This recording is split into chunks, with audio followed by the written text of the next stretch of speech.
sendiri, ya, merekam, saya sudah biasa merekam. Ada tahun 2019 atau 2020 saya pernah merekam yang 7 perkataan Kristus, "Aku adalah," Ego Eimi, cuman saya tidak selesaikan sampai 7. Yaitu waktu saat itu sudah pandemi, dan alat-alatnya sudah saya beli, dibantu oleh istri karena istri lebih mengerti tentang alat-alat itu. Dia kan di Petra ya, mereka menggunakan semua sistem komputerisasi ya, Petra itu, dan mereka menggunakan alat-alat canggih ya, mereka mampu ya untuk beli itu. Jadi istri saya yang arahkan saya. Saya ini agak jadul kalau dalam dunia ini ya. Saya hanya menyiapkan materi, berbicaranya itu. Nah, nanti kita berdoa, kita lihat ke depan perkembangan, apakah saya harus gitu. Tapi saya mau katakan bahwa ini akan jadi buku, cuman bukan dalam bentuk PPT, tapi dijadikan buku untuk mengcounter ajaran dari eh, khususnya Unitarian melalui Pak Eras ya. Jadi akan dibukukan, tapi lebih banyak saya kalau dibukukan ke nuansa akademik. Jadi lebih ke penelitian atau lebih ke arah eksegesis. Memang saya pikir lebih baik untuk para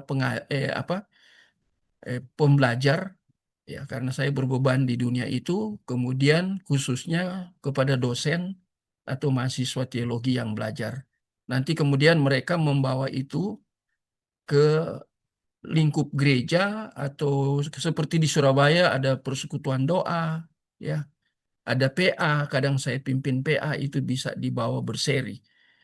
Dan di tempat saya, di rumah saya juga ada persekutuan oikumene ya, itu kita satu satu RW, itu banyak, terdiri dari banyak gereja ya, ada GKJW, GPIB, HKBP, GBT, GBI, wah banyak sekali gereja. Ya, kalau kumpul bisa hampir 200. Ya, jadi saya sering gunakan kesempatan itu untuk menyampaikan hal-hal yang tidak umum, yang saya pikir di gereja kadang tidak terjangkau lagi. Ya, tergantung hamba Tuhannya ya, atau gembalanya. Kadang tidak terjangkau lagi, jadi itu yang saya ingin jangkau ya. Jadi itu. Nah, sekarang kita akan khusus lihat di bagian ini. Saya menggunakan ada kata yang mungkin bertendensi negatif ya, kevulgaran. ES ini ya kadang salah ketik dalam menyerang ini ya, doktrin Trinitas. Menyerang ya, kurang, nanti saya perbaiki itu ya. Dia menggunakan kata vulgar, ES. Itu kasar, tidak sopan, atau kata vulgar kan itu kurang ajar ya. Jadi ES itu nanti saya perlihatkan ya bagaimana dia ya. Kadang kadang orang kita dengan kita ini, kita kadang-kadang di dunia sosial media kan itu, kalau kita salah bicara itu vulgar itu kan bisa digugat ya. Saya terus terang mengikuti kasusnya Roy Suryo dengan Tifa dan kelompok mereka itu, saya ikuti hampir tiap hari. Ya, jadi ada kata-kata yang anak saya bilang ya melanggar hukum IT ya. Ada dasar hukumnya, mereka melanggar, dan hukumannya rupanya berat ya. Itu 8 tahun loh. Nah, ini ES mengeluarkan kata-kata cukup kasar ya, atau saya melihat ini ketidaksopanan atau kekurang ajaran atau kurangnya tata krama. Ini saya lihat dari Kamus Besar Bahasa Indonesia. Kebetulan saya punya kamus ya. Saya beli kamus-kamus ya. Termasuk bahasa Inggris juga saya punya beberapa kamus ya. Westminster saya beli ya, cukup mahal, tapi saya orang yang senang dengan kamus. Apalagi kamus teologi saya punya berapa model ya. Yang dictionary itu banyak saya beli ya. Seri dari penulis yang terkenal itu James Strong, itu saya beli beberapa model ya, ada beberapa model. Jadi saya dengan kamus. Jadi ini ES ini tentang vulgar ya itu ya. di ruang publik, ya.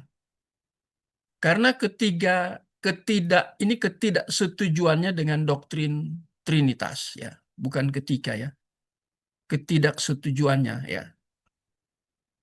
Apa bukti konkretnya? Ini jejak digital, ini nggak bisa dihapus, ya. Ya, itu melalui YouTube, ya, menyatakan kalimat ini, ya, kita lihat di sini, ya, tentang paham Trinitas. Mencampur adukan, ini kalau ini tidak vulgar sebenarnya, Alkitab dan filsafat. Artinya mengintegrasi, ya. Bagi saya harus membaca referensi yang ditulis. Ini yang saya selidiki. Kebetulan kan saya banyak mengajar filsafat, ya. Kemudian saya ngajar logika, ya. Semester ini saya kembali lagi dipercayakan untuk ngajar filsafat, ya. Dan saya orang yang selalu dengan referensi. Jadi apapun yang saya ngajar, saya harus ada referensinya. Saya pasti cari buku-bukunya, ya. Tapi kebanyakan saya cari buku fisik.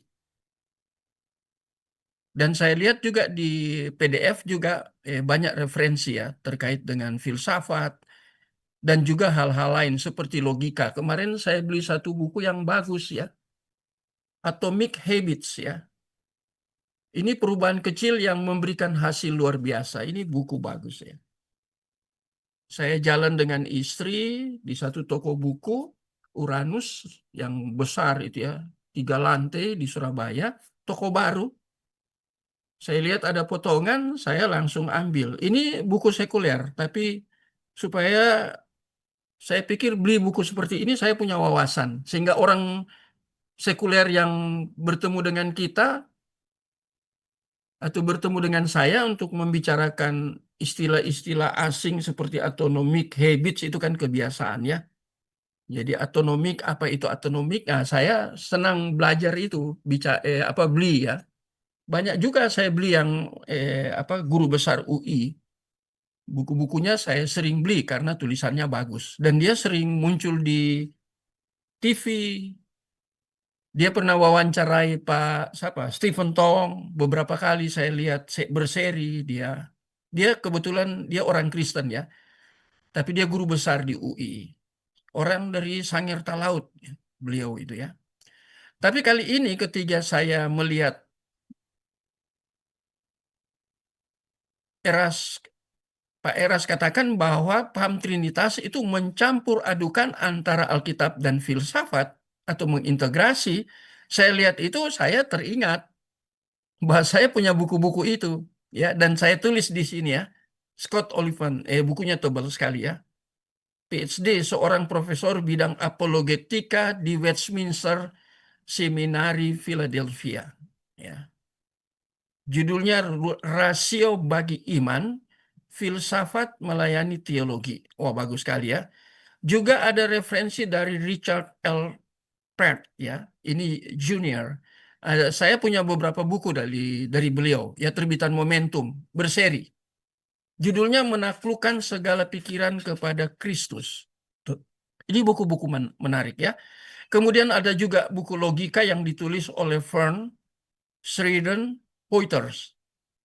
Dan juga ada penulis J.P. Moreland, ya. Nah, ini mungkin Pak Anton sudah tahu, ya. Kasihlah Allahmu dengan segenap akal budinya. Akal budi, ya. Ini profesor filsafat di tabloid School of Theology, Biola, ya. Trinity di La Mirada, California.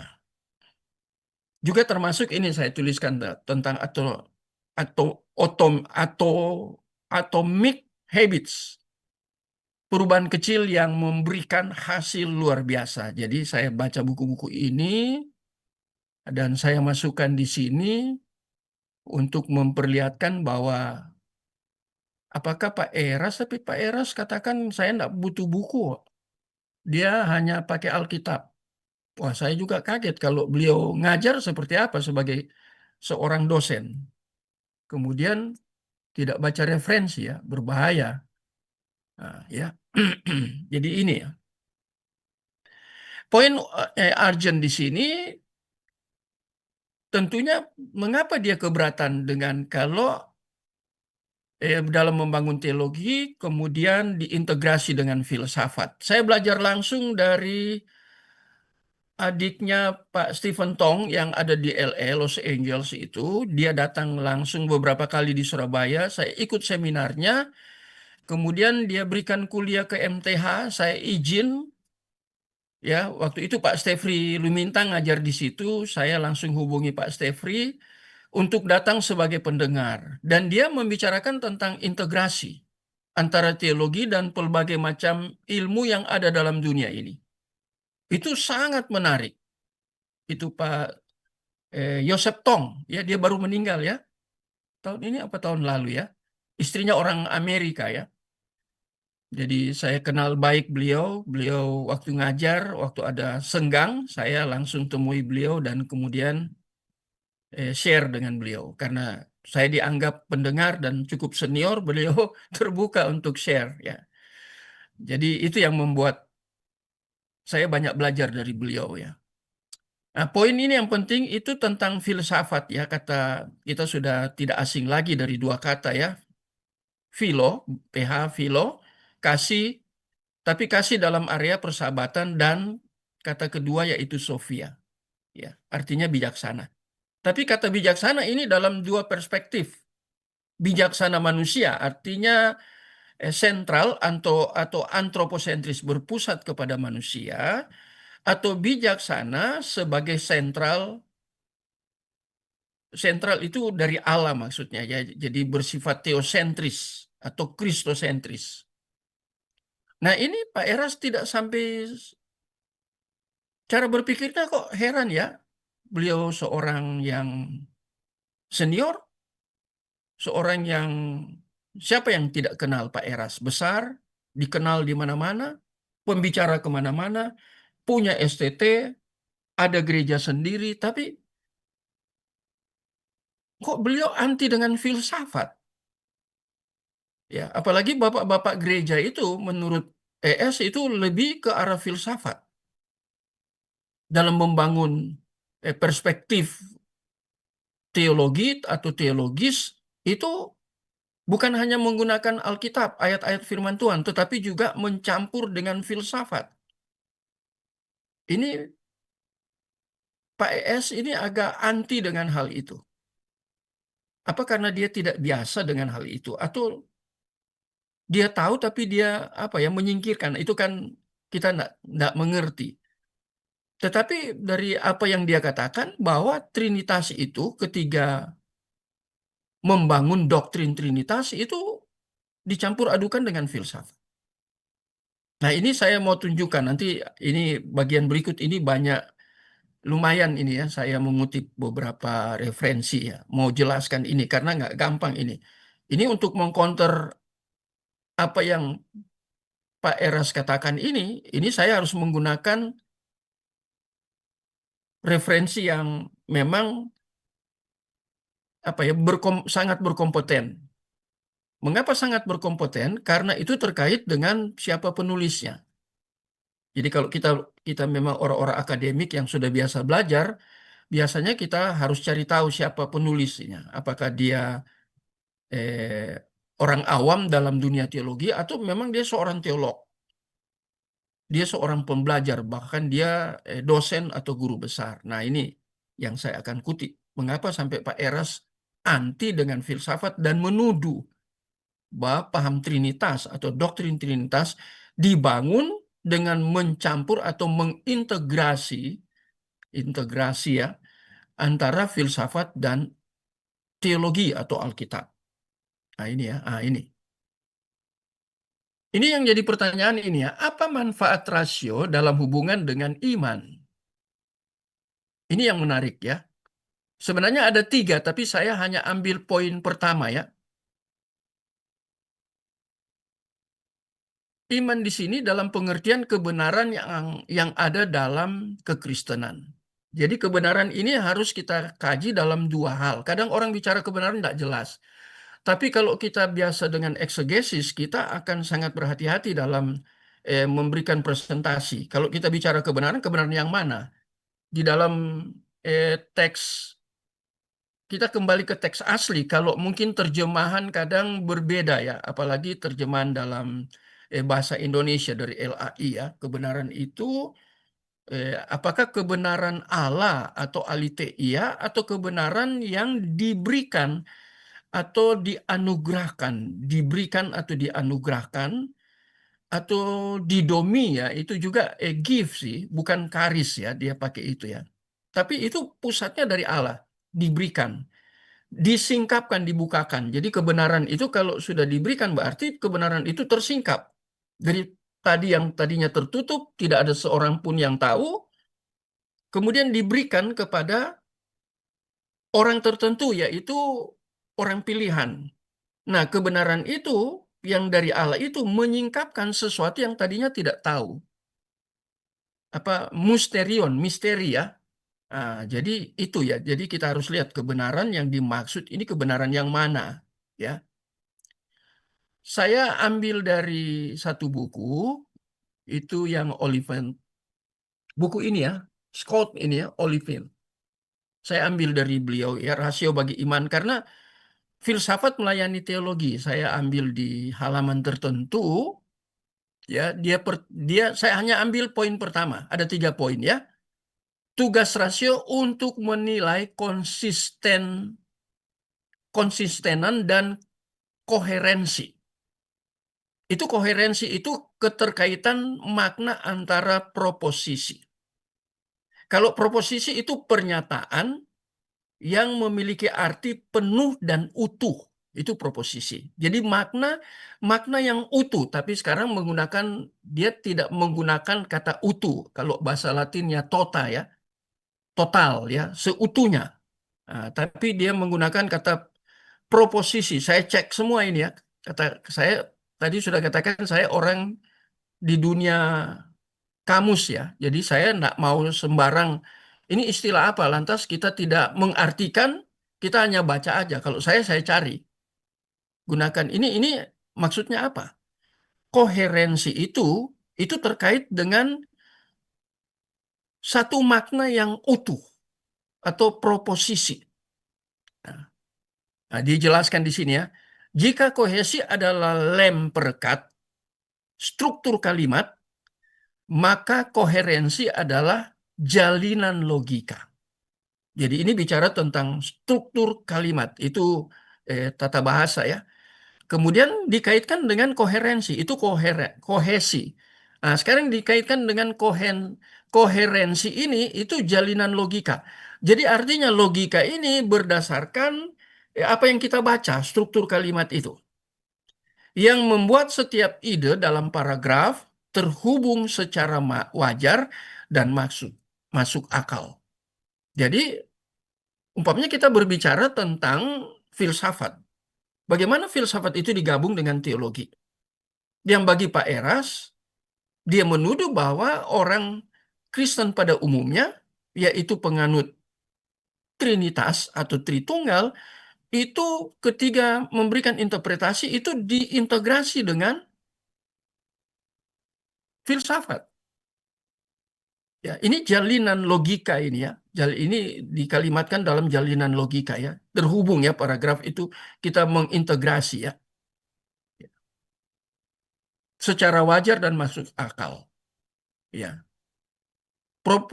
Proposisi kebenaran Alkitab. Jadi kebenaran Alkitab. Bukan hanya itu, tetapi juga rasio berfungsi sebagai hakim. Rasio itu memberi nilai kan? Aksiologi nilai ya. Sebagai hakim terhadap apa yang berkontradiksi. Nah, ini menarik. Apakah teologi selalu berkontradiksi dengan filsafat? Nah, ini yang menarik.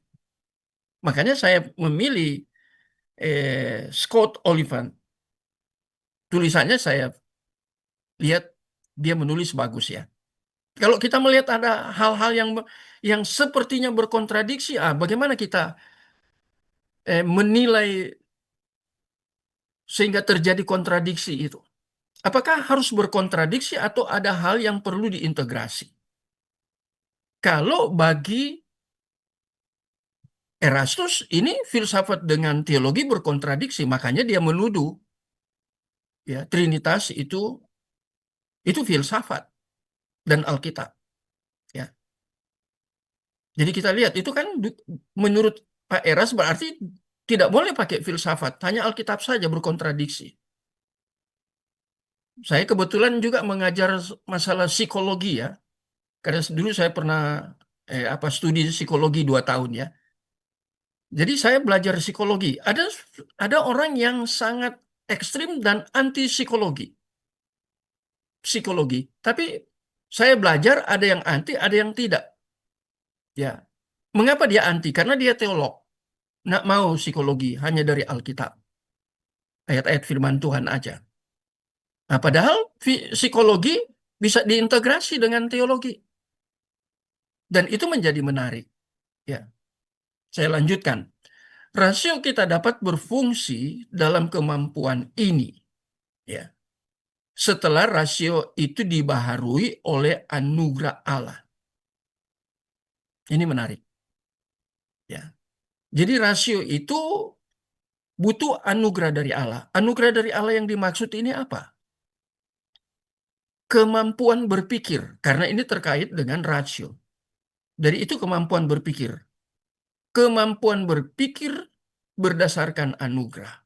Ya, kemampuan berpikir yang pertama karena Tuhan memberikan wahyu khusus. Kemudian Tuhan memberi kesempatan kita untuk berpikir. Tetapi waktu kita berpikir menggunakan rasio ini, kita harus dikontrol tentunya oleh Roh Kudus. Ya, dan itu disebut sebagai anugerah. Sehingga kita mengalami apa yang disebut potiso, illumination, pencerahan pikiran untuk mengerti hal-hal seperti ini. Bagaimana mengintegrasi antara teologi dan filsafat. Termasuk di dalamnya, kalau kita belajar Tritunggal, kan ada istilah-istilah yang tidak ada di dalam Alkitab, tapi diadopsi. Khususnya istilah-istilah bahasa Yunani. Ya, apakah itu tidak boleh? Minggu kemarin saya sudah jelaskan. Ya. Kadang ada orang yang ekstrim dibuang. Seperti tadi saya katakan, psikologi nggak mau orang. Ada ya, ada saya lihat orang reform, bukunya ada. Dan saya bertemu dengan seorang hamba Tuhan, dia sedang datang ke Surabaya, Pak Sucipto Subeno ya. Oh, itu orang dahsyat, hebat ya. Ya, khotbahnya bagus, dia juga ngajar bagus ya. Ah, jadi kadang kita apa ini tentang wawasan berpikir dan kedalaman berpikir. Kok Pak Eras jadi seperti ini ya? Padahal itu anugerah ya. Nah, sekarang satu penulis namanya Turetin.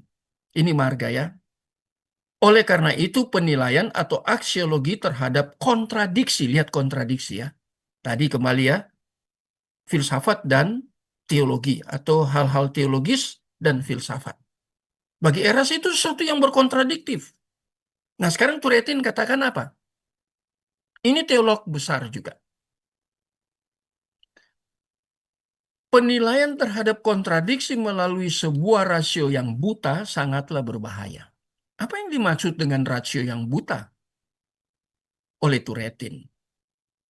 Karena penilaian tersebut dibentuk oleh prinsip-prinsip yang rusak.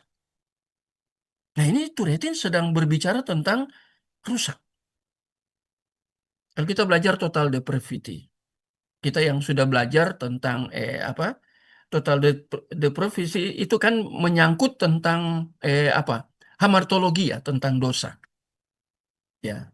Yang berakibat, nah ini dimaksud oleh Turetin, itu sangat berbahaya. Nggak akan connect karena manusia yang sudah jatuh dalam dosa, dia kan harus dibaharui, itu anugerah tadi ya.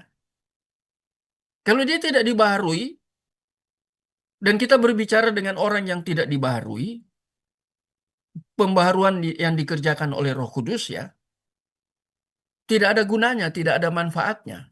Nanti muncul debat usil. Ya, di dunia apologet kan kita melihat itu ya, terjadi debat usil. Ya, itu disebut oleh Turetin itu sangatlah berbahaya karena sudah rusak. Jadi dia berpikir, dia memberikan interpretasi, dia menilai aksiologi. Ketika dia menilai hal-hal yang sepertinya kontradiksi, dasar penilaiannya itu dari pikiran yang sudah mengalami depravity itu ya. Total depravity, sudah rusak total karena dosa, belum dibaharui. Dia belum menerima anugerah. Alkitab itu anugerah, tapi hanya bisa dimengerti apakah hanya orang pilihan atau orang luar bisa. Hanya orang pilihan yang ada Roh Kudus di dalamnya. Apalagi doktrin sistematika yang sangat sulit seperti ini, Tritunggal kan sulit, nggak mudah dimengerti. Jadi kalau bagi saya, kita bicara dengan orang-orang yang tidak percaya, kayak kemarin ya, saya sudah terima memang. Saya sudah juga dapat video ya, perdebatan Pak MYM dengan Pak Sapa ya itu ya.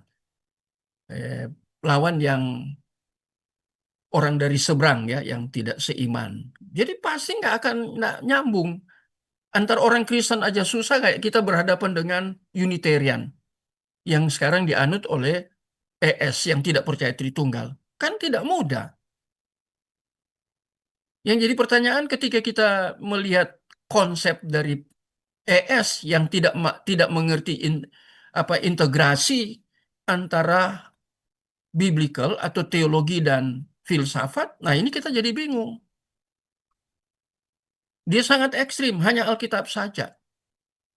Kemudian waktu menjelaskan dia tidak menggunakan referensi-referensi, tidak. Hanya ayat Alkitab dia tafsirkan pakai bahasa Ibrani atau bahasa Yunani. Kebanyakan dia ketika mempresentasikan dia menggunakan bahasa Yunani. Ya, tapi jangan terkecoh dengan itu karena ini ya ketika menafsirkan ini ya exegetical fallacies ini ya D.A. Carson. Nah, ini ada bukunya kan, udah lama bukunya ini. Ya, buku kecil. Ini penting nih, ya. Jadi cara menafsir yang keliru. Nah, sudah ke level exegetical loh, tapi mengalami fallacies itu. Ini kan berbahaya. Secara khusus tentang doktrin Tritunggal, mengerikan, ya. Tadi Turetin katakan itu bagi orang luar, tapi sekarang bagi orang dalam. Jadi supaya balance ya.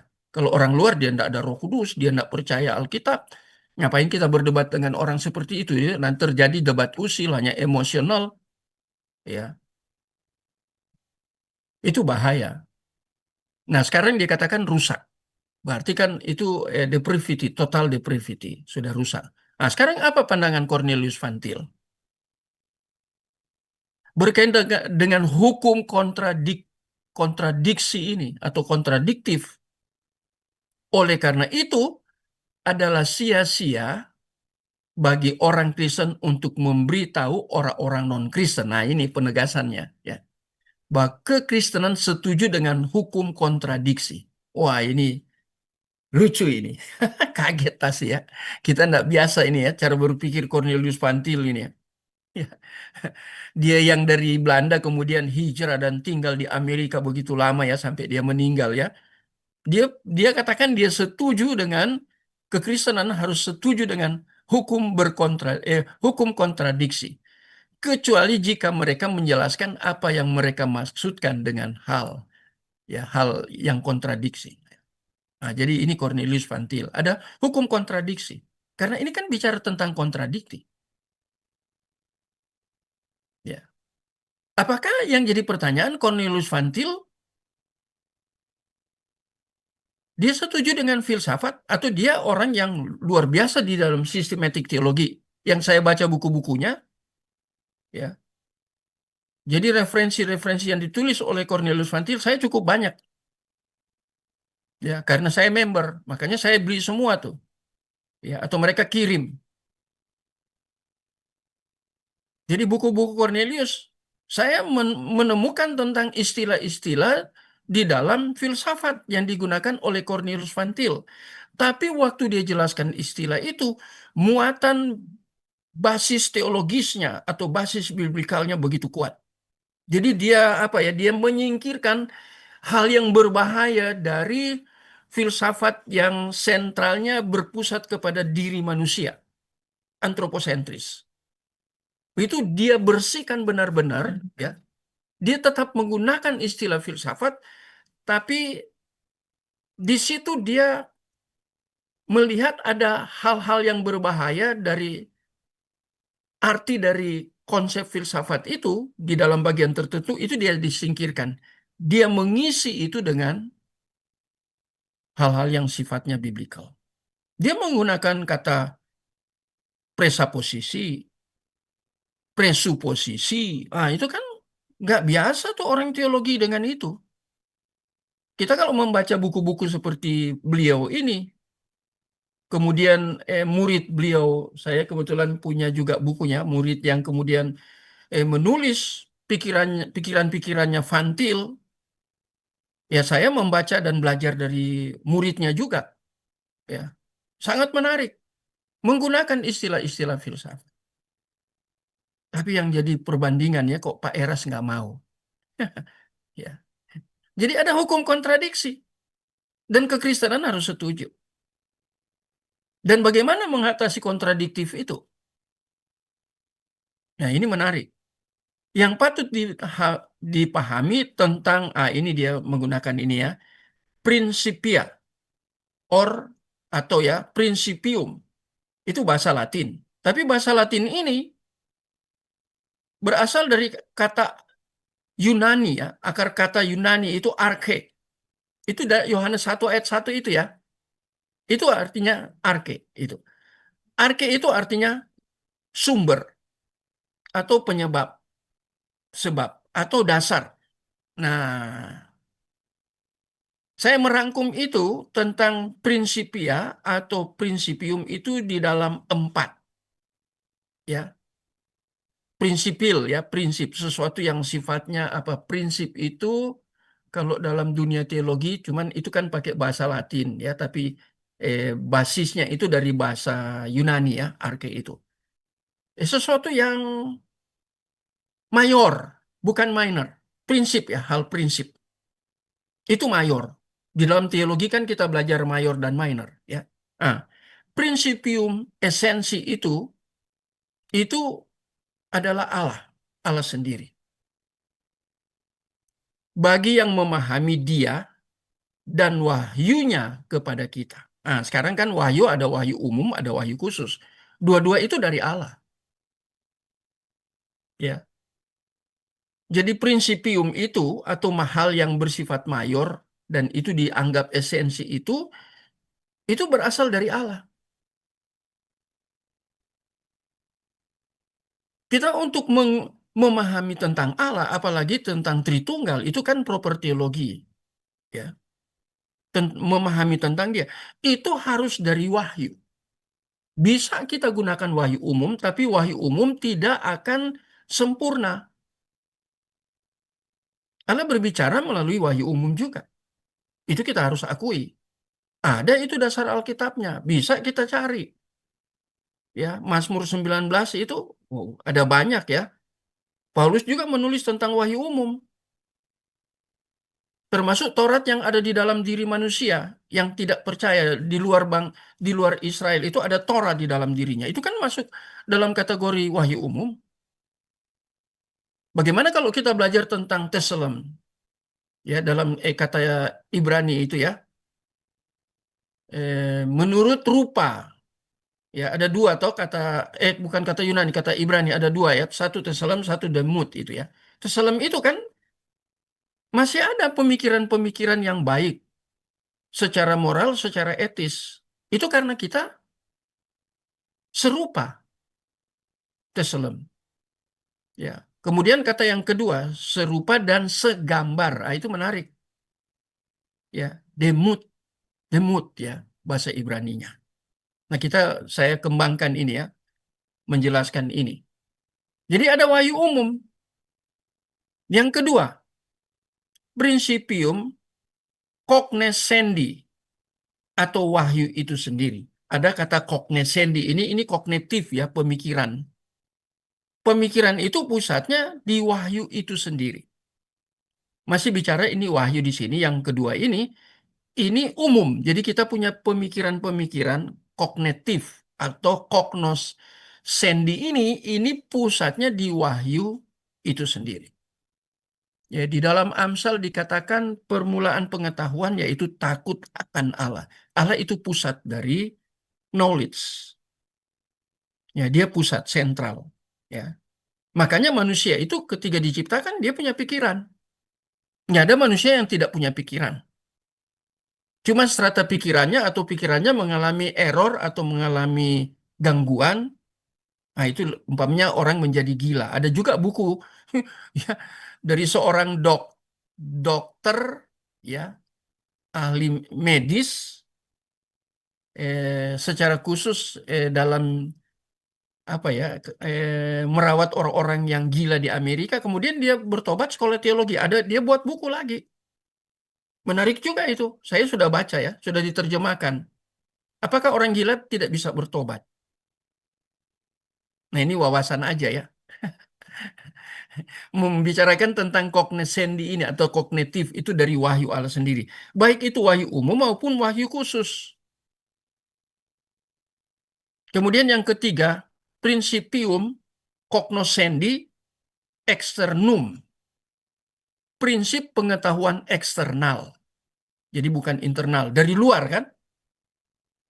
Ya, adalah wahyu khusus Allah dalam firman-Nya. Nah, tadi kan wahyu umum. Dua wahyu itu ya kalau tidak ada khusus. Nah, sekarang ini pengetahuan eksternal itu dari luar kita. Tadinya kan tidak ada di kita. Ini kalau bagian yang ketiga ini harus dikaitkan dengan apokaliptos atau apokalipto. Sesuatu yang disingkapkan melalui wahyu khusus, kemudian ditulis. Kalau tidak ditulis, disingkapkan melalui para penulis, Alkitab tidak ada wahyu khusus. Kita tidak mengerti. Termasuk pribadi Yesus ketika dia tidak datang berinkarnasi, dia kan wahyu khusus, tapi personal. Ada wahyu khusus, tetapi yang tertulis, grafe. Yesus itu wahyu khusus, dia datang sebagai manusia. Ya. Yesus disebut wahyu khusus. Ini yang ketiga. Yang keempat, tadi eksternal ya, ini menarik. Jarang. Ini kayak kita kayak sekolah aja di menjelaskan ini untuk membantah ya atau komplain atau counter pemahaman dari Unitarian dalam hal ini tokoh yang sangat penting yaitu Pak Eras ya. Sekarang Principium tetap sama ya itu cognoscendi tetapi internum. Prinsip pengetahuan internal adalah rasio yang dilahirbarukan dan Roh Kudus. Lahir baru kan pasti Roh Kudus ya. Tapi pengetahuan internal dari internal dari dalam, tadi kan eksternal dari luar. Sekarang dari dalam. Jadi untuk mengcounter tentang masalah filsafat ya, yang Pak Eras tolak dan menuduh bahwa orang yang penganut Trinitas di dalam memahami tentang Allah di dalam Alkitab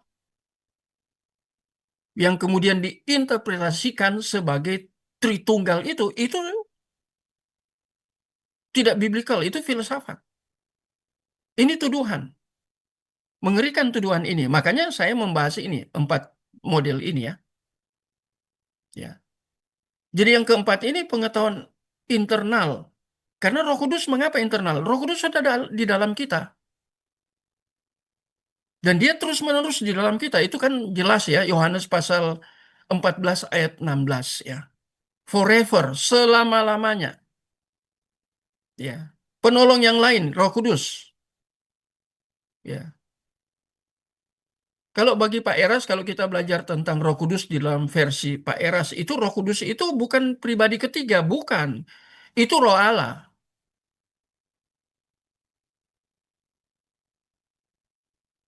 Roh Bapa, ya, bukan sendiri.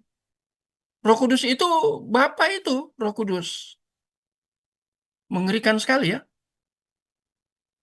Tapi kita kembali ke sini, ini Principium Cognoscendi internum ini pengetahuan internal, ini rasio yang dilahir barukan dan Roh Kudus. Ya, jadi rasio ini harus dibaharui. Dan itu pekerjaan Roh Kudus. Ya, agak berat ini ya. Nah, ini 4 poin ini penting. Ya, baru kita mau counter bagian yang pertama ya, terkait dengan filsafat. Sekarang pertanyaan dalam konteks ini adalah apa yang seharusnya seorang Kristen percayai mengenai relasi filsafat dan teologi? Nah, pertanyaan itu bergantung pada teologi seseorang. Nah, dalam hal ini, dalam konteks ini ya, tergantung ke Pak. Seorang teolog dalam hal ini yang kita bahas kan tentang Pak Eras, pandangannya. Tentang Tritunggal yang dia tuduh itu ya. Jadi tergantung teologinya. Bagaimana dia merelasikan antara teologi dan filsafat? Atau dia buang filsafat?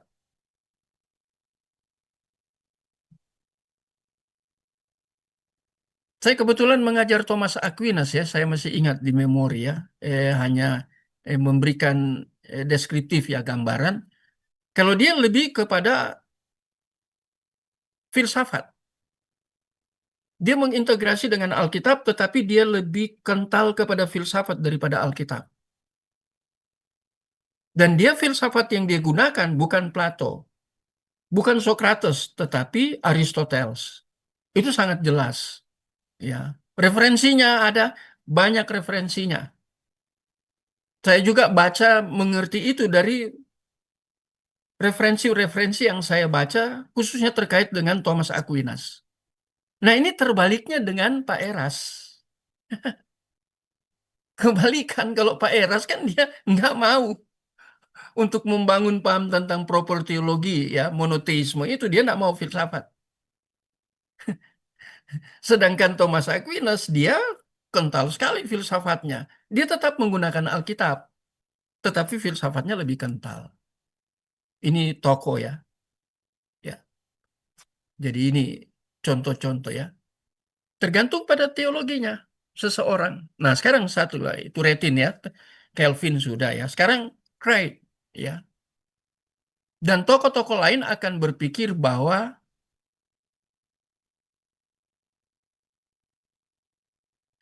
relasi filsafat dan teologi seharusnya hanya berupa filsafat mendikte teologi.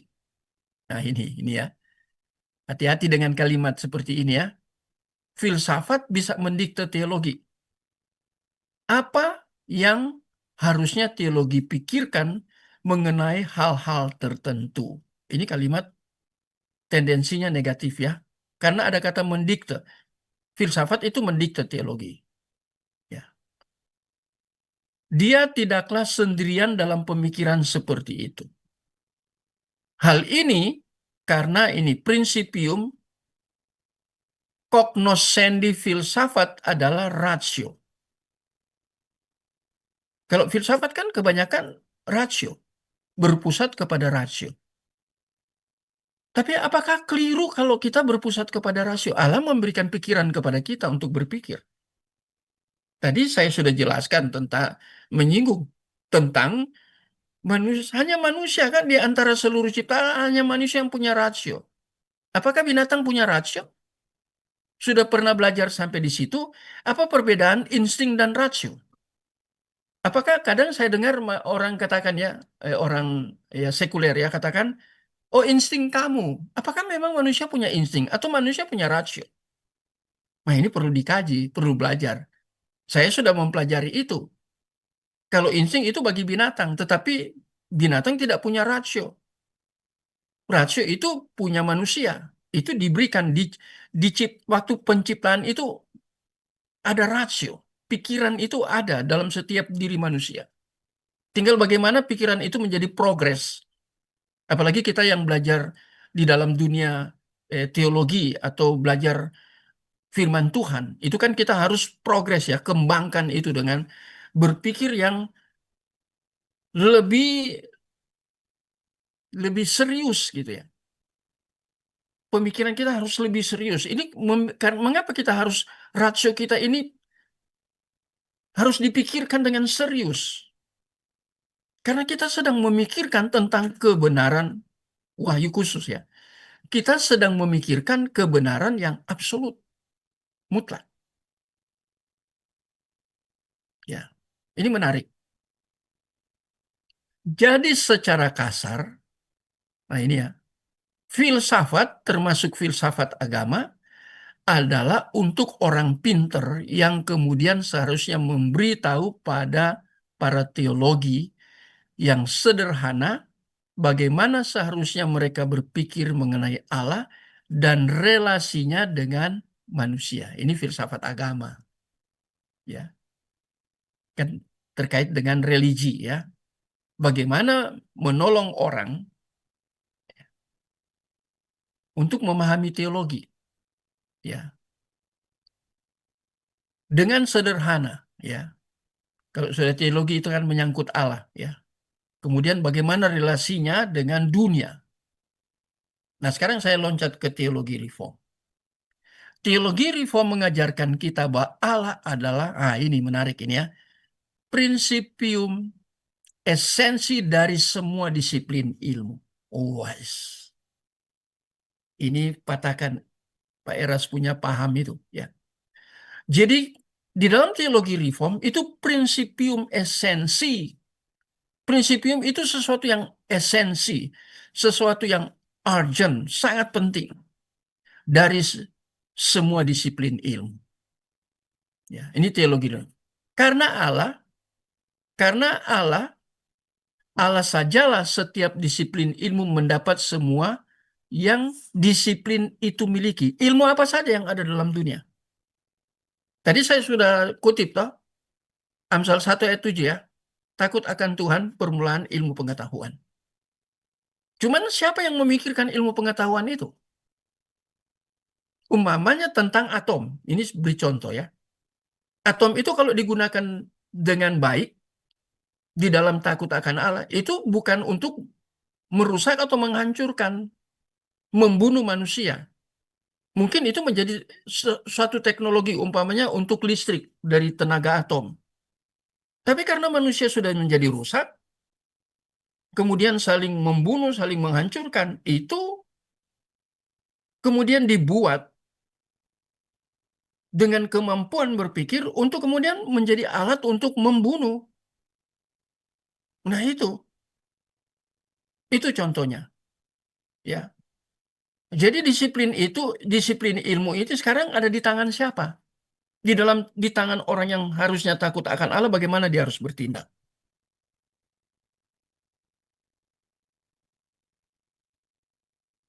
Karena Allah ini dikatakan ini principium esensi dari semua disiplin ilmu. Dia mayor, ya, dari semua disiplin ilmu.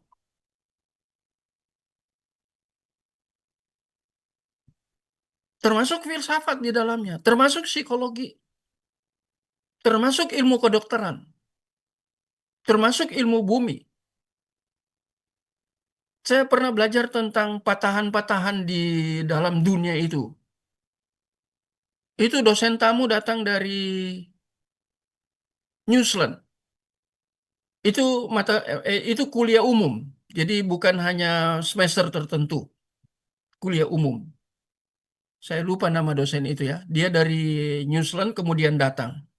Dia menjelaskan tentang gempa bumi terkait dengan bumi semua. Kemudian patah-patahan, mengapa terjadi apa itu kalau di laut itu ya. Kalau yang paling berbahaya kan gunung di dalam laut itu kalau pecah mendatangkan tsunami. Mengapa muncul tsunami? Wah, itu dijelaskan begitu hebat. Dan kebetulan saya ada di kelas itu ya. Kan itu ilmu. Bagaimana ilmu itu dikaji dari aspek teologis, dari aspek biblikal. Karena Allah itu ya principium esensi dari semua disiplin ilmu. Ini kata kunci ya. Itu aja kita bisa kaji kok. Bisa menghitung umur bumi ini bisa dihitung loh. Bisa dihitung. Dari zaman Adam itu bisa dihitung. Ada caranya secara biblikal atau secara teologis. Bisa dihitung.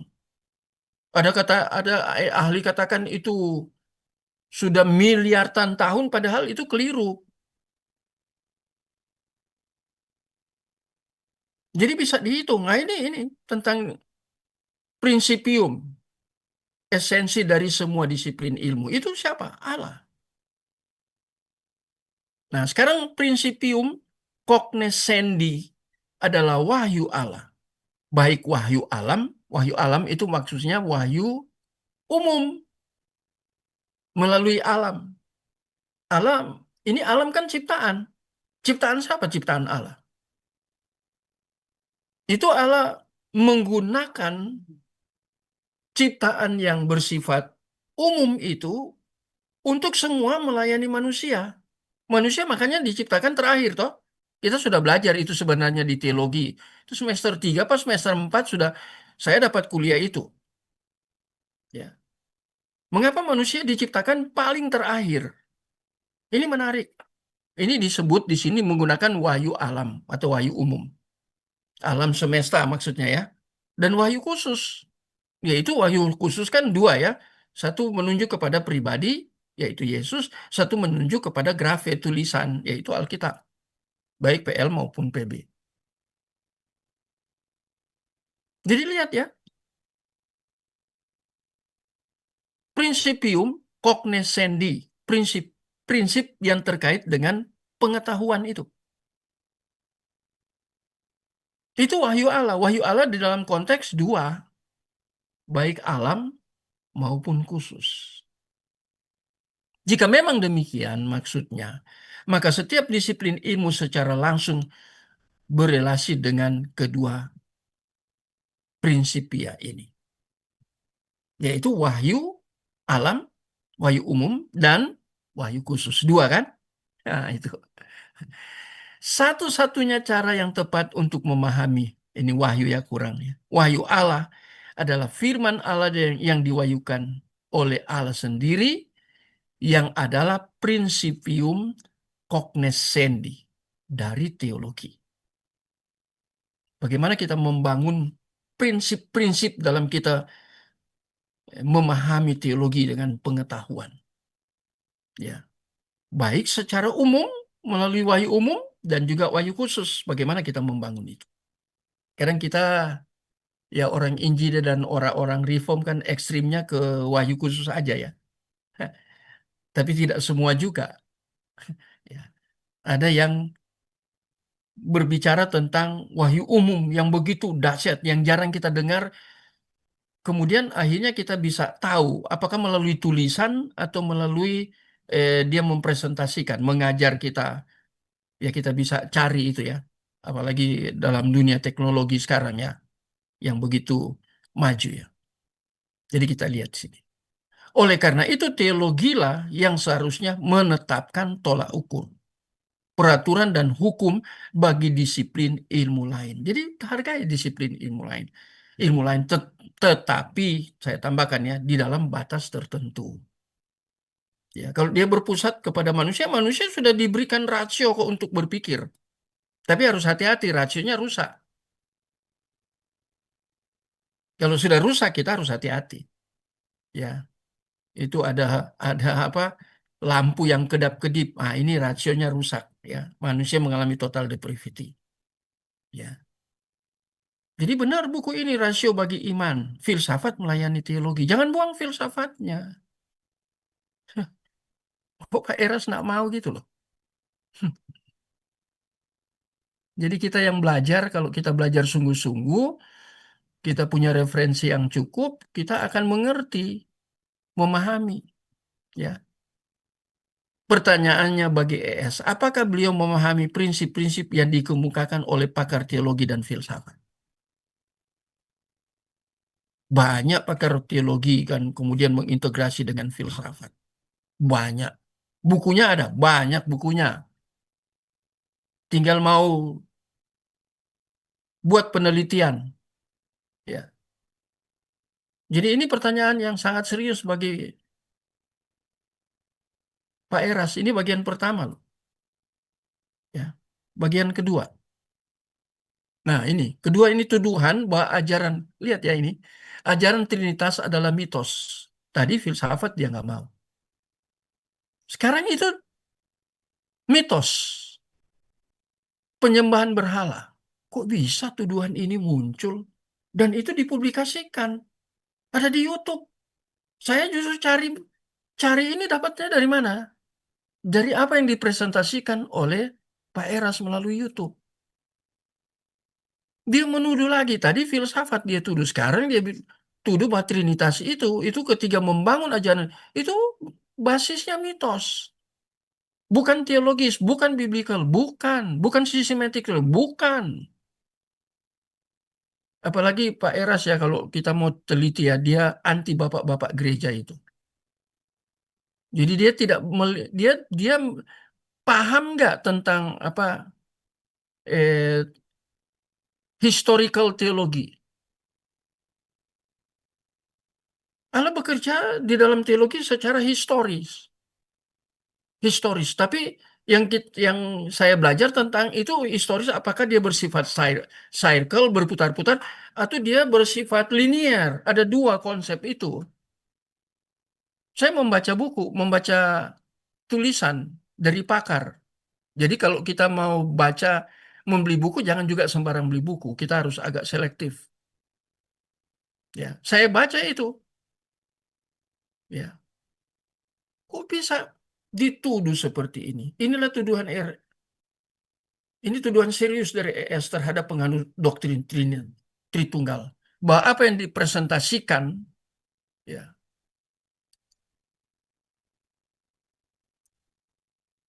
para pakar teologi Tritunggal mengadopsi ajaran mitos penyembahan berhala. Mengapa disebut penyembahan berhala? Karena perihal penjelmaan. Dia menggunakan istilah penjelmaan atau inkarnasi. Saya sebenarnya tidak suka dengan istilah penjelmaan. Beda itu artinya dengan inkarnasi. Nah, sekarang saya beri contoh ya. Ini saya pegang HP. Di sini ada apa ini? Untuk remote ya, untuk televisi ya. Kalau HP menjelma menjadi remote, berarti HP-nya hilang, yang tinggal remote. Apakah itu inkarnasi? No, tidak. Dia gagal sebenarnya di pemahaman dia terhadap Filipi pasal 2 itu tentang ekonesen itu, mengosongkan diri. Ya. Gagal dia, Pak Eras. Kemarin kan saya sudah jelaskan ya, sudah berapa kali pertemuan tentang kenosis, teologi itu ya, mengosongkan. Dia pakai istilah menjelma.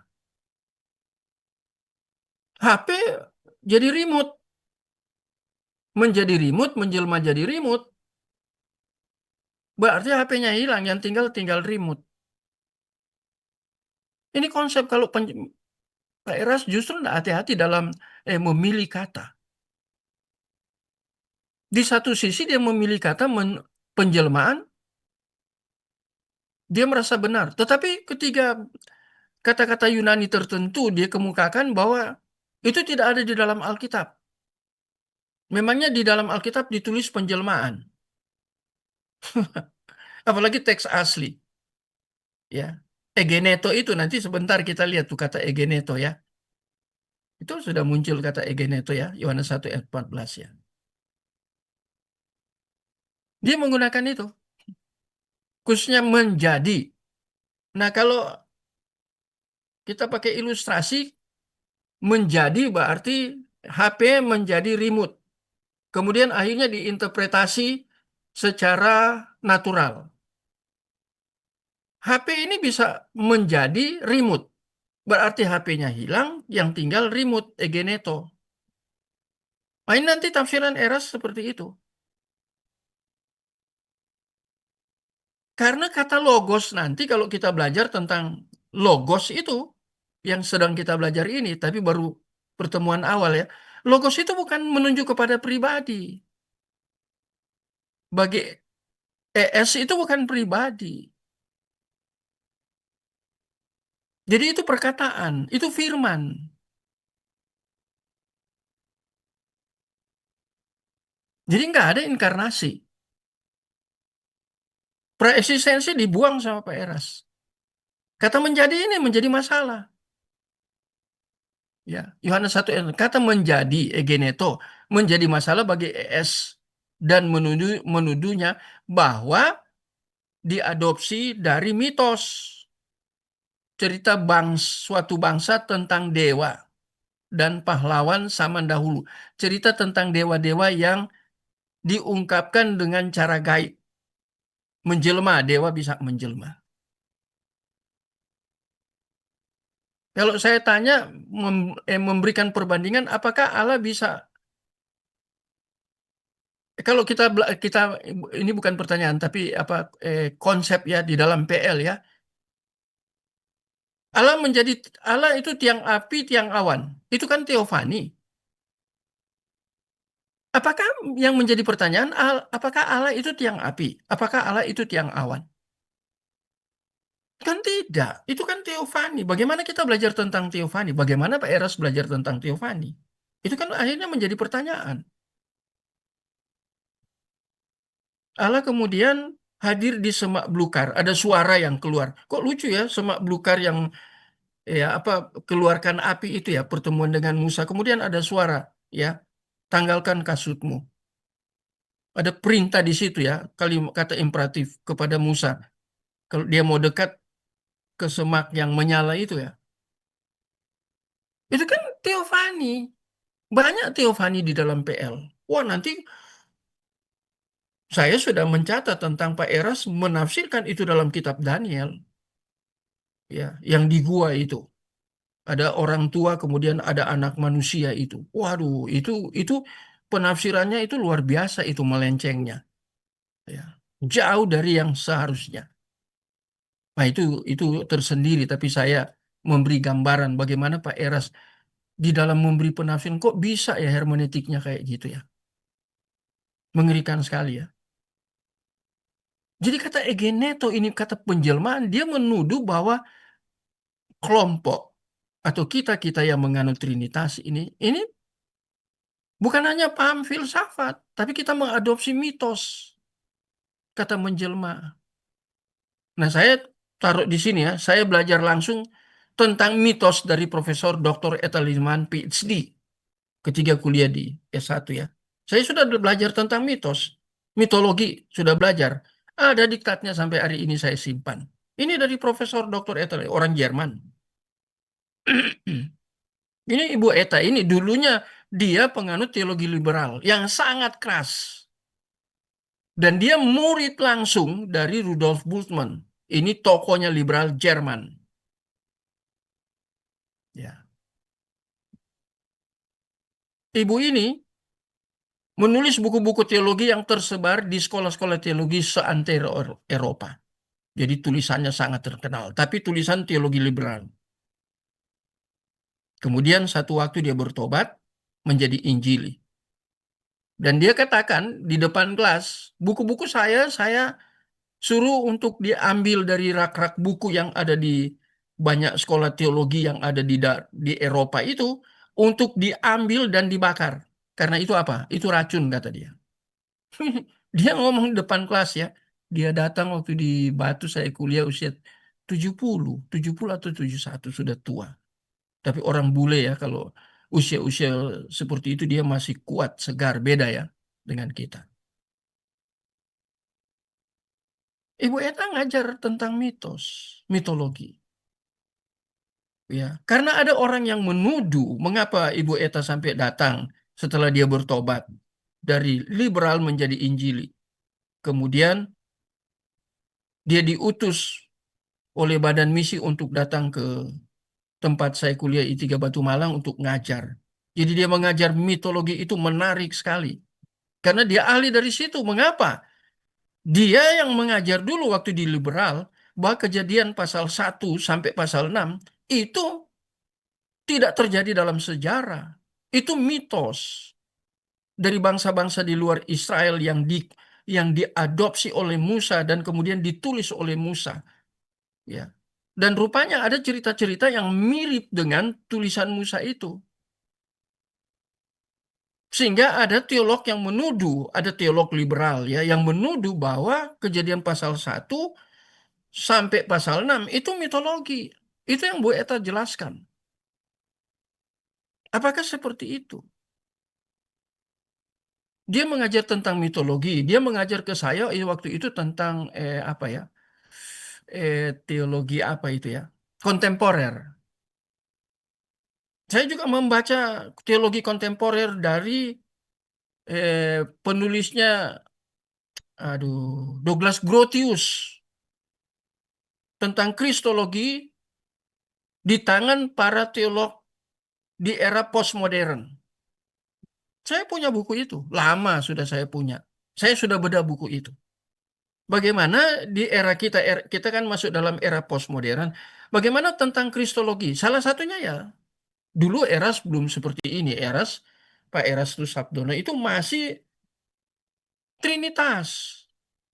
Berapa tahun ini kan dia berubah menjadi Unitarian. Itu juga saya membaca beberapa referensi yang ditulis oleh Douglas Grotius tentang bagaimana orang membangun teologi di dalam era sekarang ini ya. Dia menjelaskan tentang bahayanya spirit apa itu ya? Ada spirit yang sedang mencengkram dunia masa kini kan itu apa ya? Seperti instan, mie instan, minuman-minuman kan jadi instan semua seluruh kan di mana-mana semua instan. Makanan-makanan kan instan. Bagaimana teologi itu menjadi instan di tangan para teolog? Sehingga itu teologi mengalami degradasi yang begitu dahsyat. Itu Douglas Grotius tulis itu. Saya beberapa waktu yang lalu mengajar tentang teologi kontemporer juga. Ada teolog-teolog besar di dunia yang saya soroti cara berpikirnya. Nah, ada bukunya, bukunya ada bukunya. Ya, saya justru baca buku-buku itu nama teolog-teolognya, ya, konsep-konsep berpikirnya.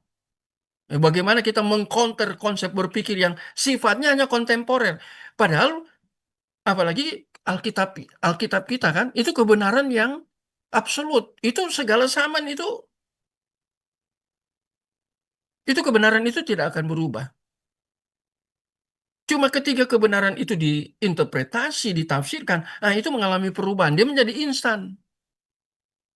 Bagaimana khotbah-khotbah di dalam gereja sekarang menjadi instan? Apa sih jenis khotbah yang instan itu?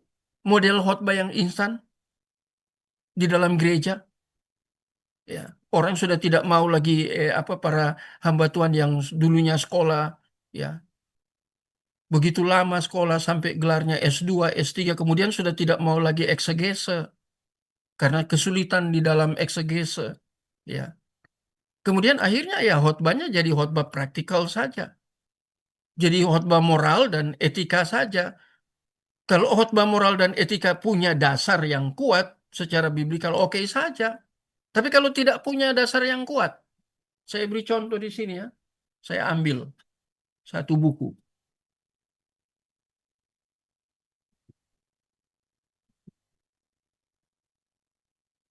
Ini buku terbitan Saat. Etika Kristen ini. Yang tulis Norman L. Geisler. Ini terbitan Saat.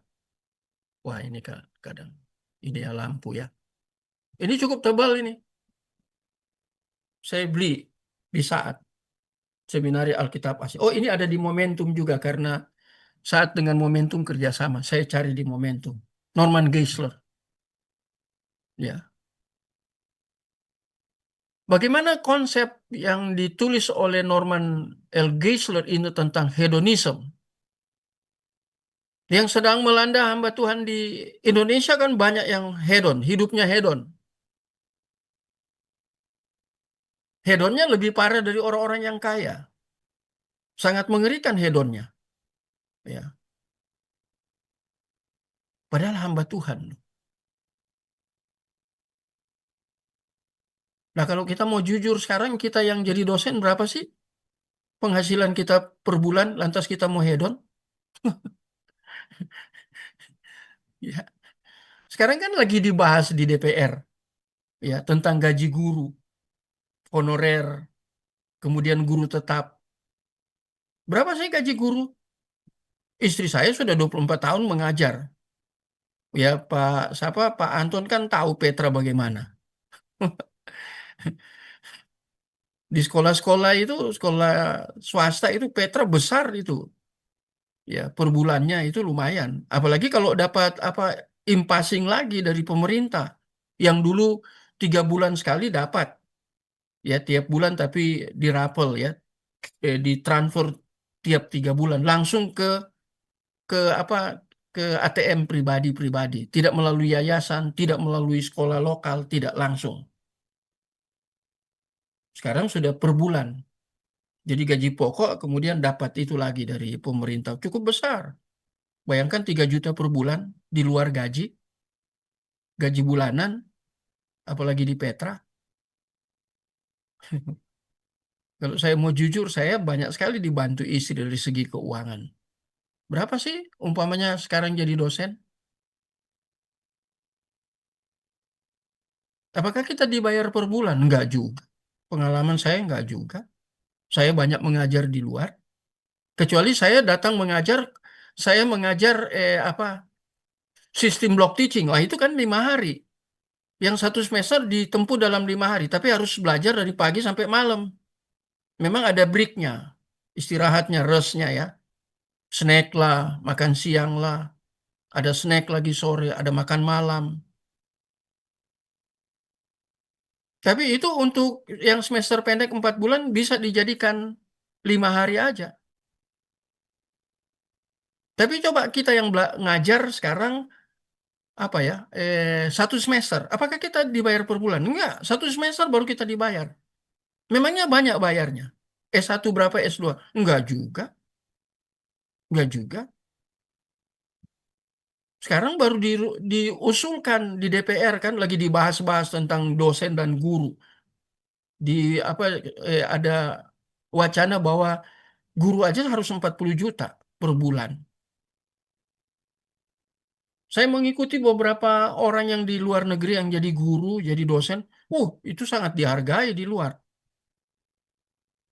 Kadang saya ya maaf mungkin saya terlalu mungkin curhat katanya ya.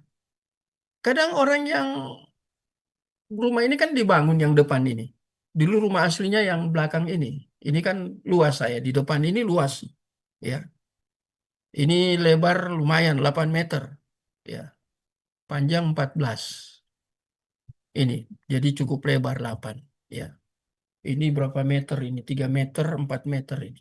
Yang saya sedang duduk di sini, depan ini. Karena saya menangani pembangunan di rumah ini, kemudian dulu saya bangun gereja, saya tahu itu. Bayar tukangnya berapa, bayar keneknya berapa. 1 hari keneknya sekarang di Surabaya 150.000 per hari. Dosennya bisa sampai gitu per hari? Enggak. Kadang istri saya bilang, kamu ngajar, itu tukang yang kerja di kita yang kita bayar. Ya, saya punya pohon, ini ilustrasi aja ya, analogi ya. Pohon bukan pohon belimbing ya. Kemudian istri saya bilang, aduh besar, potong aja, dipotong. Saya panggil orang dekat-dekat sini, anak-anak muda itu. 2 orang. Sehari dia kerja, bayarnya 600.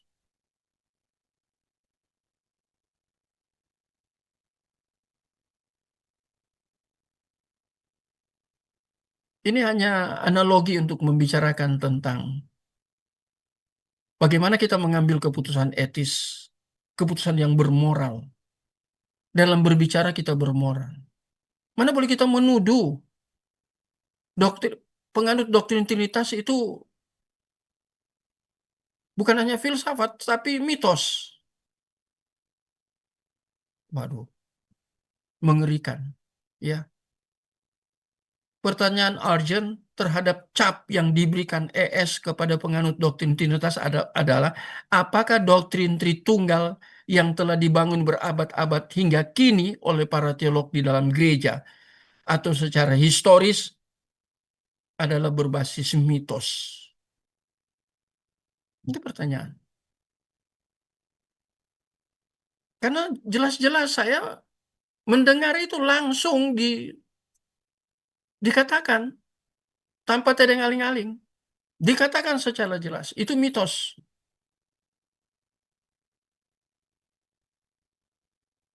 Itu ada atau itu adalah sekedar tuduhan yang dipropagandakan di media,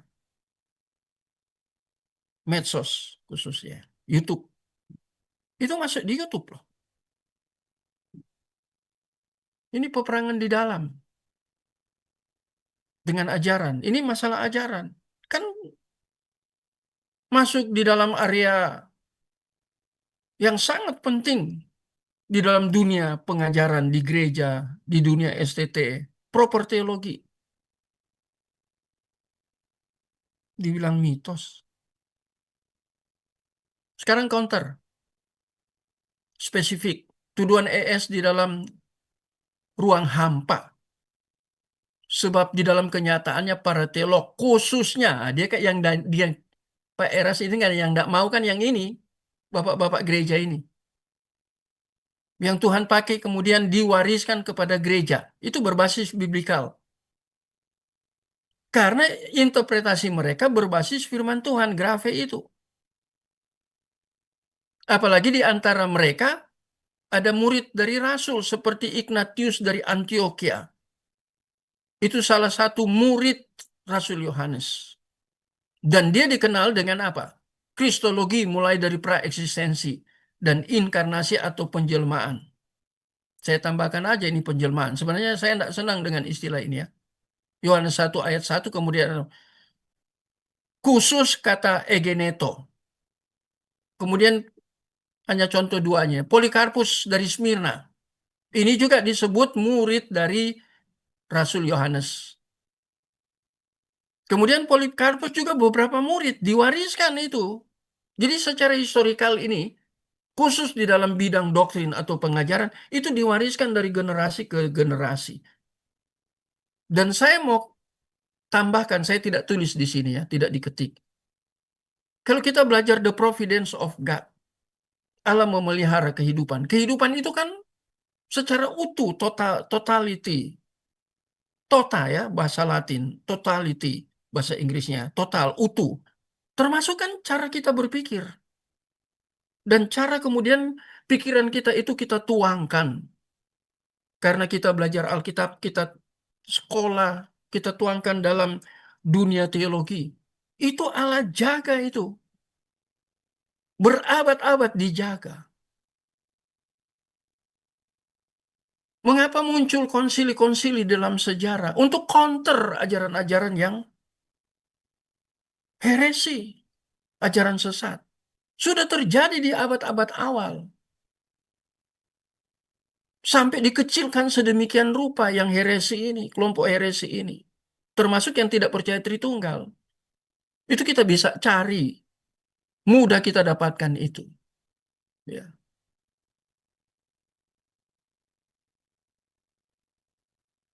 Apakah mereka bisa keliru? Ya. Tapi kalau mereka benar, kita harus hargai. Dan itu saya kaitkan dengan the providence of God. Allah memelihara melalui pengajaran yang disingkapkan melalui para rasul. Rasul punya murid matetes. Murid rasul itu kemudian memuridkan lagi. Dan itu berjalan di dalam sejarah yang dipimpin oleh Roh Kudus sendiri dalam sejarah. Khususnya menjaga pengajaran, memelihara pengajaran yang berabad. Kok ditolak? Bapak-bapak gereja dia tidak mau. PS tidak mau. Dia hanya mau katanya Alkitab saja. Eh, Ini kan lucu.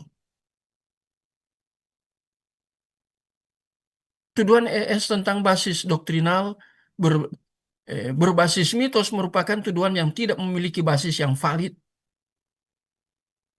Sebab doktrin Tritunggal validnya karena berbasis biblikal atau teologis. Sehingga tuduhan ES dengan sendirinya gugur. Ya. Demi untuk melestarikan warisan para rasul, kita harus gugurkan apa yang dikatakan oleh ES. Bahwa filsafat dia tolak. Sekarang yang kedua, mitos. Ya. Dan Roh Kudus sendiri terus melestarikan doktrin Tritunggal yang tertulis. Ya, nah itu saya bahas tentang Theopneustos itu yang tertulis dalam Alkitab. Mulai dari PL sampai ke Perjanjian Baru. ES memang bermasalah di kristologi dan pneumatologi. Ya, jadi ini sangat menarik ya. Waduh, tinggal 5 menit. Ya,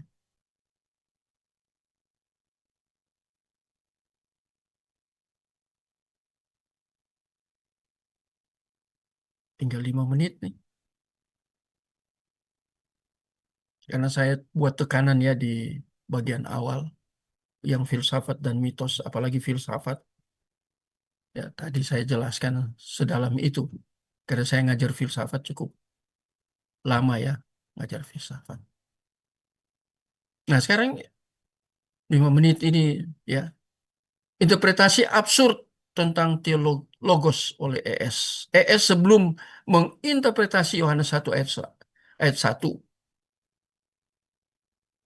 khusus kata Yunani logos, ES membawa bagian ini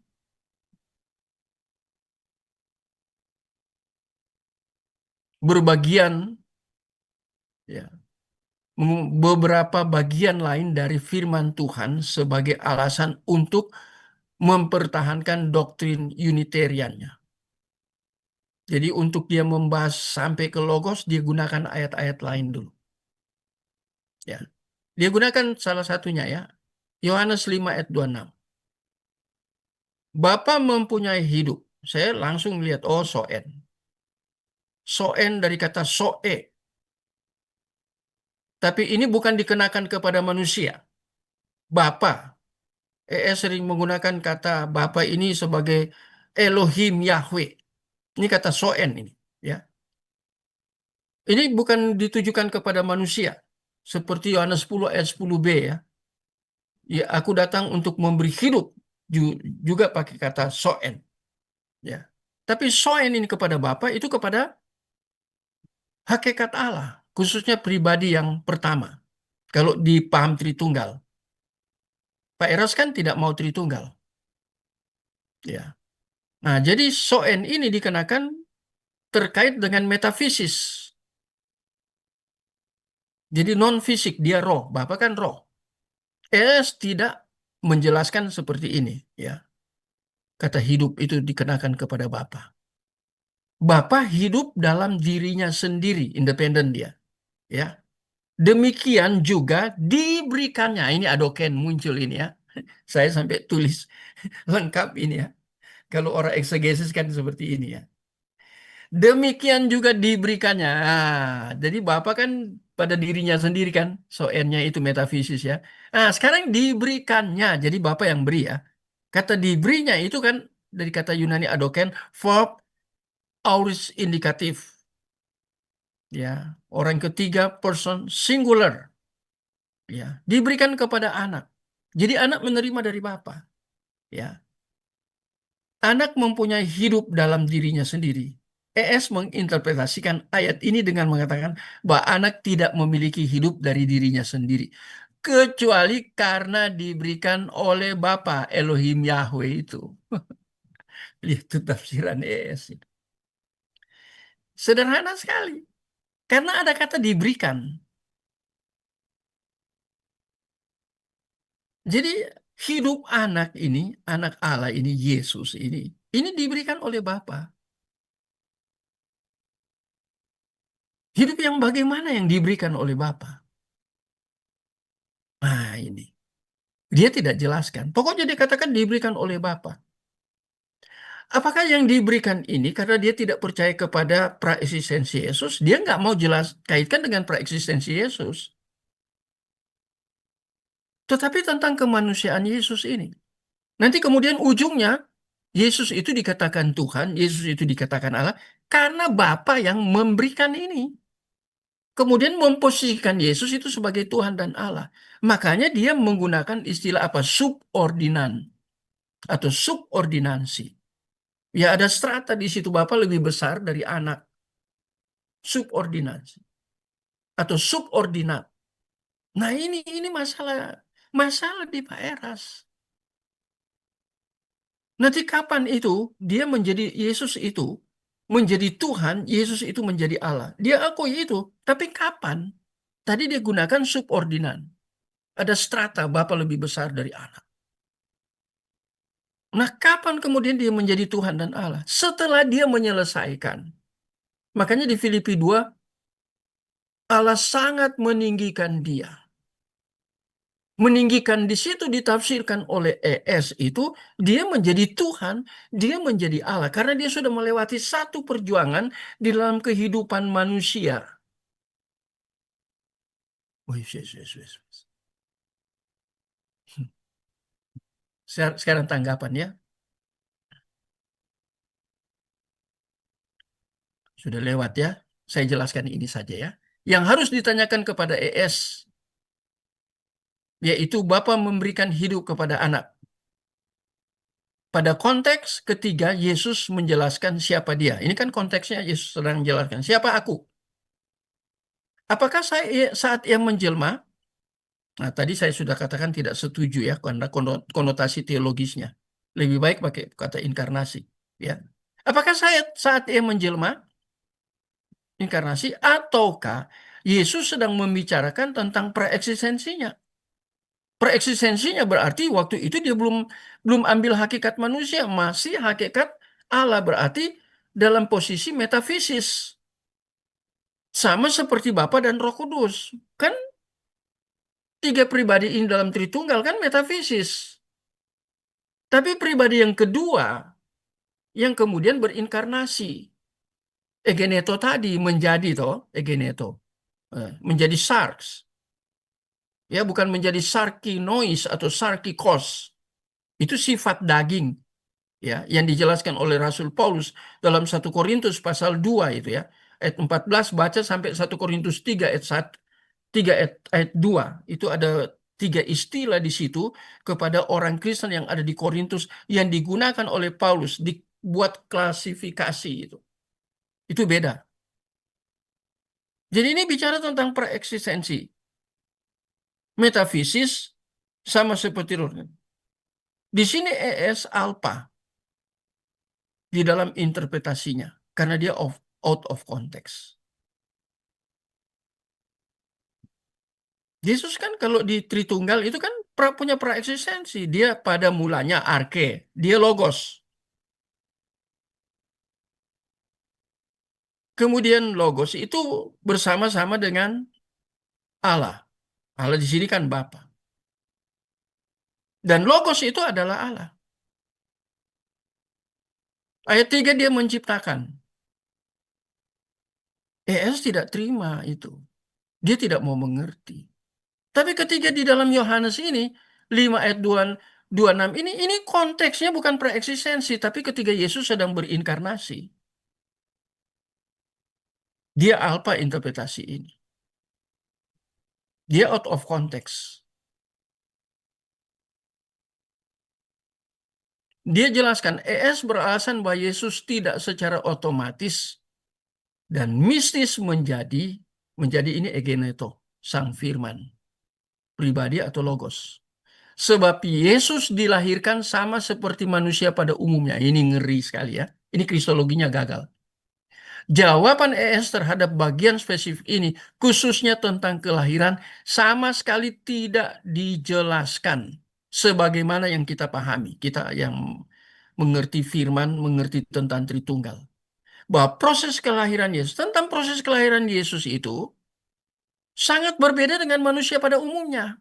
Mengapa? Ah, ini dalam tanda kurungnya. Dia dilahirkan dari perawan. Karena Roh Kudus. Kemudian berikutnya telah dinubuatkan ribuan tahun sebelumnya. Ada orang yang manusia lahir sebelum datang sudah dinubuatkan. Ada. Siapa itu? Salah satunya. Siapa? Sudah tahu ya. Yohanes Pembaptis kan?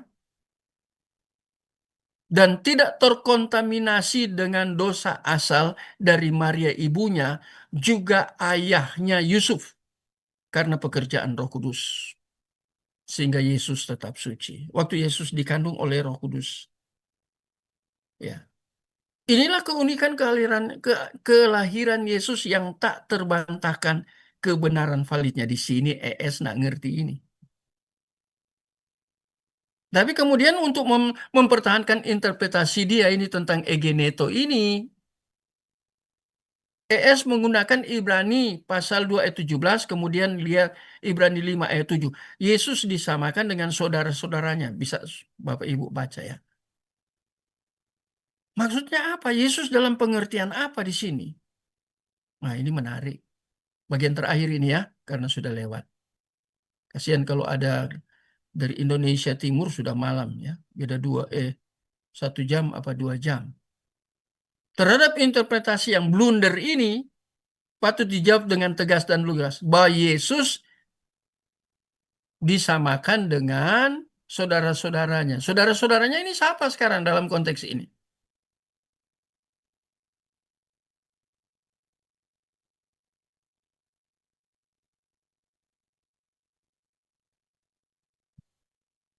Mengerikan sekali ya.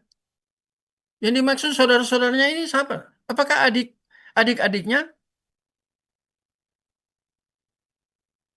Bahkan seluruh umat manusia. Kalau saudara-saudaranya di sini, itu dalam konteks Ibrani adik-adiknya, Yesus kan punya adik. Setelah Yesus lahir, Maria masih perawan, kemudian punya adik. Ini juga jadi perdebatan luar biasa ya, di antara para teolog. Atau bahkan saudara-saudaranya ini dalam konteks Ibrani ini seluruh umat manusia. Seluruh umat manusia kah? Atau saudara-saudaranya ini lebih dipersempit, itu berbicara tentang umat pilihan. Jelas berbeda karena ia lahir dari seorang wanita ya, virgin dia, ya, perawan. Dan tadi ya, setelah dinubuatkan, tidak ada intervensi dari dua orang tua. Ya, karena Roh Kudus itu ya, sehingga tidak berdosa, baik dosa pribadi maupun dosa Adam, keturunan. Nah, itu kalau dosa Adam itu kan dosa turun-temurun itu ya. Roma 5 ayat 12 sebandingkan pasal 3 Roma pasal 3 ayat 10 dan ayat yang ke-12. Tidak ada seorang pun yang benar, tidak ada seorang pun yang berbuat baik. Nah, itu kan keturunan Adam semua. Termasuk kemudian kita yang dapat anugerah pilihan. Nah, iya kan? Jadi kita lihat TNS pemikirannya benar-benar gagal. Ya. Ya, ini sudah jam 21:08. Ya, oke. Nanti kita tinggal 2-3 kali pertemuan. Kemudian kita nanti ada program selanjutnya ya. Tapi nanti saya akan terus membicarakan ini, mengajar ini, ya. Saya akan nanti kita lihat ke depan ya. Saya akan shot sendiri, kemudian bagi ini. Nanti Pak Anton pasti akan tetap bantu, ya. Ada Pak Iwan juga, ada teman-teman lain ya, bisa bantu. Untuk kemudian pembelajaran ini kita sungguh-sungguh serius belajar ya, karena banyak tantangan, ya, banyak pergumulan. Loh, oke, sampai di sini hari ini. Nanti Jumat depan kita belajar lagi, ya. Kita hanya sedikit orang yang ikut ya, yang